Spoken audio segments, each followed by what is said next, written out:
First thing I want to point out is that this is not an easy bill for a person like me to wrap my head around. I'm a software developer by trade. I am not an educator by trade.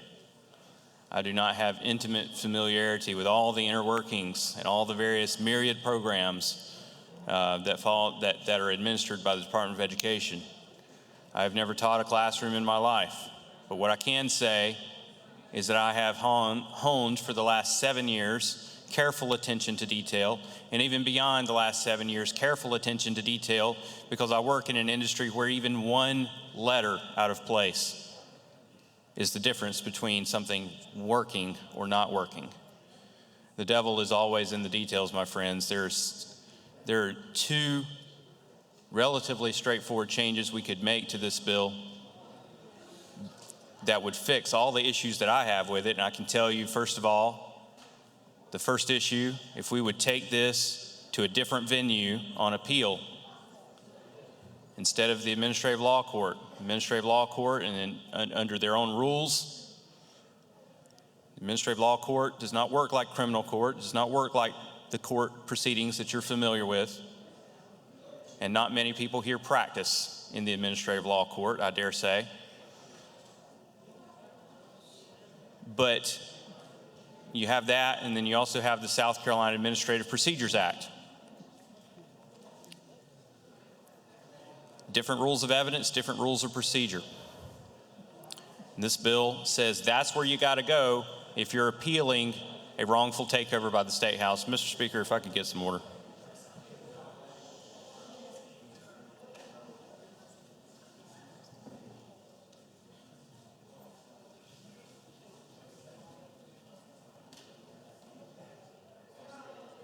You need some order, Mr. Hill.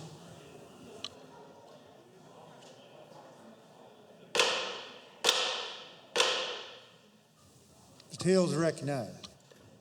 Thank you, Mr. Speaker, and thank you, members, for your attention. So I have very real due process concerns. Now, do we think that appeals are going to happen? Do we think that the state would wrongfully take over a district? I'm certainly not up here to say that there aren't districts that need to be taken over by the state, and I'm not against that in concept. But as I pointed out in our discussion in my discussion with my colleague, Representative McKnight earlier, that's why we have civil liberties protections. That's why concepts like due process are important. That's why we have a constitution. That's why we have a Bill of Rights. That's why we have many constitutional protections in our state constitution. And it's not because there aren't things that need to be done, because there clearly are. But we have to do those within the framework of reasonable limits on state control, on state power, because if those limits aren't there, someone will abuse them. And I guess the question in front of us here is, do we care? The reason this is so important to me goes to a point that another colleague of mine, Representative Ott, made earlier.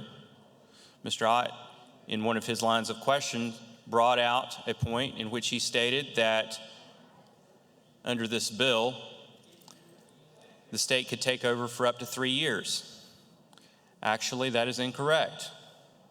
The bill says, if you read it carefully, that the state actually will take over for a minimum of 3 years. There is no time limit on how long the state can be in control. The bill merely states that the state is going to have at least a 3-year window to do this in. And so this is totally open-ended. It sounds a little bit like states of emergency by the governor. It can go on, and it can go on, and it can go on as long as the superintendent of education likes, and as long as the state school board likes. I was cut off earlier as I was explaining that the state school board is not elected by the public as they are in some other states. They're elected by members of this body in delegations that are organized by Judicial Circuit, an organization that we are so unfamiliar with that even our own House clerk had to go and create a list at my request because it didn't have that readily at hand. It's not like county delegations where we do a lot of stuff by county delegations. and not like congressional delegations where we do a lot of stuff by congressional delegations, but judicial delegations. Good luck figuring that out if you're an average private citizen. I hope we can get that put on the website somewhere so that people can know. If they don't like what their state school board member is doing, they need to know which legislators in this body and in the body across the hall to talk to. It's not like there's been a whole lot of transparency with the public how you end up on the state school board to begin with. And we're going to say those people who are not elected by the public, they're appointed by us, those people get to take a duly elected public official, a school board member, and kick them out of their job because the state superintendent of education says so. Now, if you don't think that politics won't get involved in this somewhere along the way, then you must not believe that politicians are human beings. Because where human beings are involved in politics, human nature is going to get involved in some ugly ways. If there's a process, if there's a rule, if there's a system, if there's a program, somebody somewhere is going to try to abuse it. That's why we have laws. That's why we have a state government. That's why we have law enforcement. That's why we have the courts. You know all of this. I'm preaching to the choir here. You know all of this. But the question I come back to is, do we care? Do we care?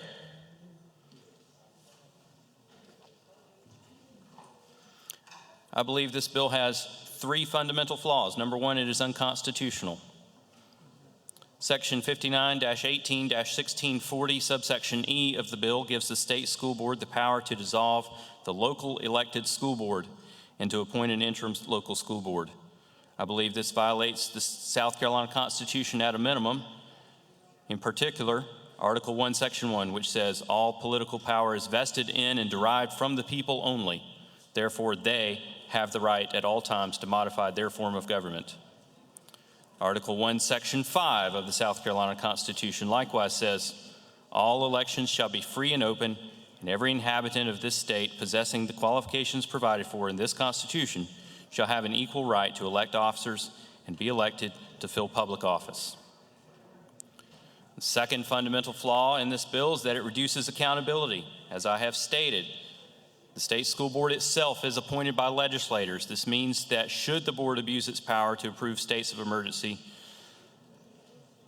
or terminate states of emergency or dissolve local school boards or appoint interim school boards, they will be insulated from the people who will find it difficult to hold the board responsible for their decisions. The third fundamental flaw in this bill is that it violates separation of powers.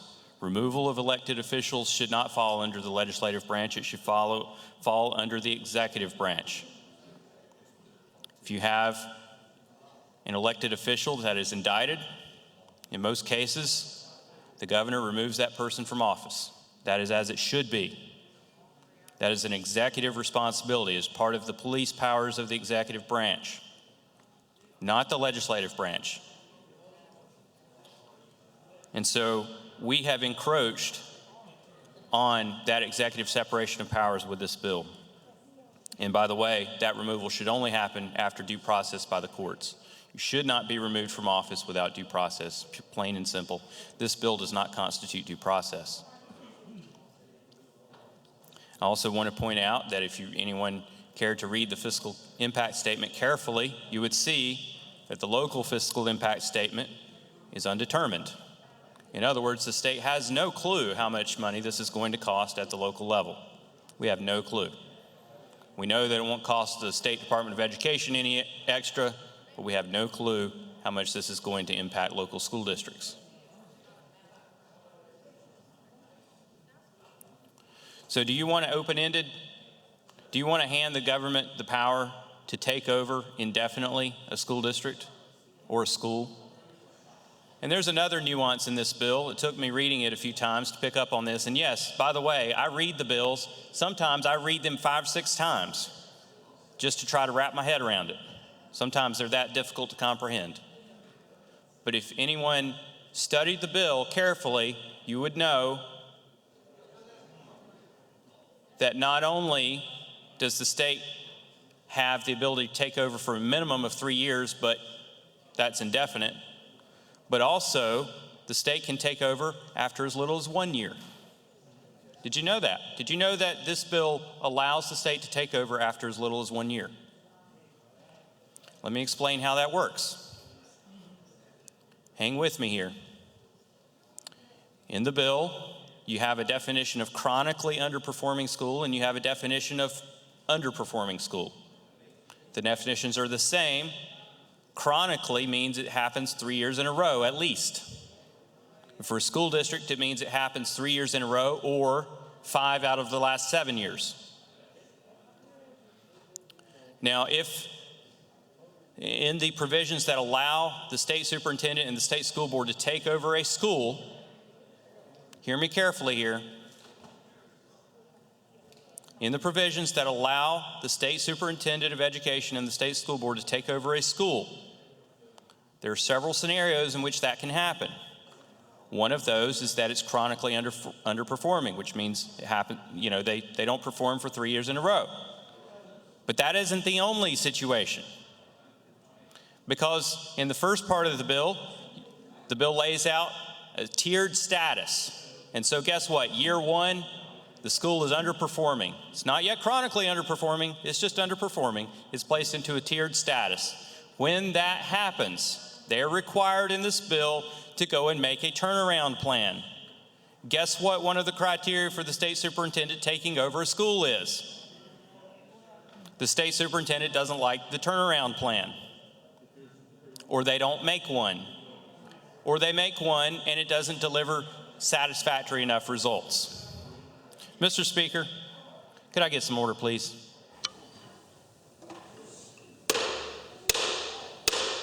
Members, if you have conversations, please take them out of the chamber.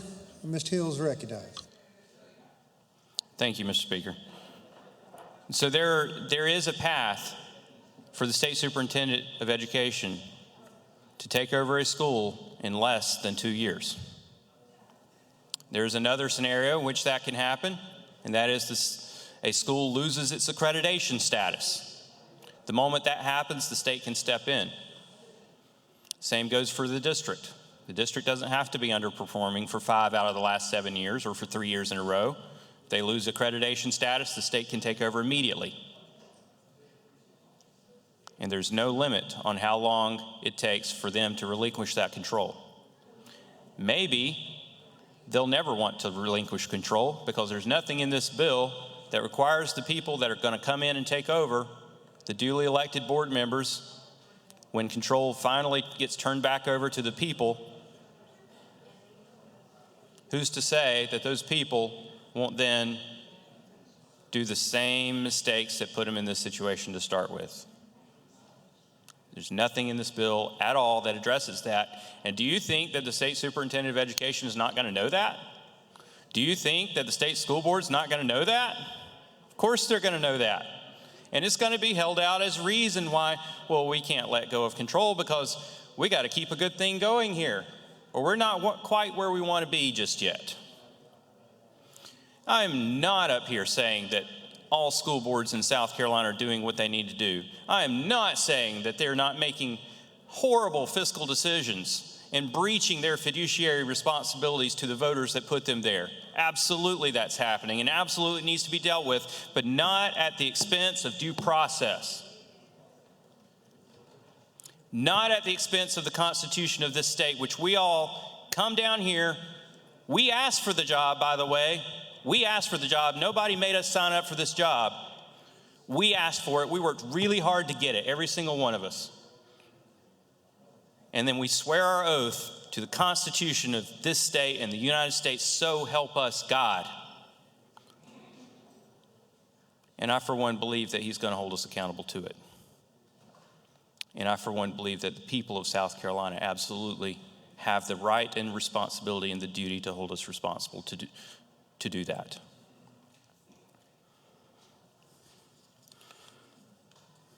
And I realize that I'm just up here telling you this.